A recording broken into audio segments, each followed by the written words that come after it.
Nag-hide and seek sila nang biglang meron silang nadiskubre. Bagong lipat lang kasi ang pamilya nila Emily dito. At pagdating nila ay excited na nga silang pumili ng kani-kanilang rooms. Si Julia naman ay nakakuha ng isang musical box. Kinagabihan ay naisipan ng magkakapatid na mag-hide and seek. Pero hindi nila inaasahan na meron pa silang madidiskubre. Meron palang hidden basement sa bahay na yon. At meron ding kumakalampag dito. Kaya naman, pinuntahan ito ng kanilang daddy.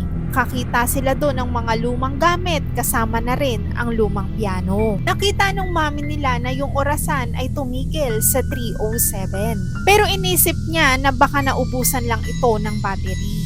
Kinaumagahan ay nagsisisigaw si Julia. Nakita nila na nakahondusay ang kanilang alagang aso at ito ay namatay. Madaling araw nun at tumigil na naman ang oras sa 3:07. Habang natutulog si Mika ay biglang may humila sa kanya. Pagtingin naman niya sa kapatid niya ay mahimbing itong natutulog. Nung sumilip siya sa ilalim ng kama ay nakita niyang bumukas ang pinto.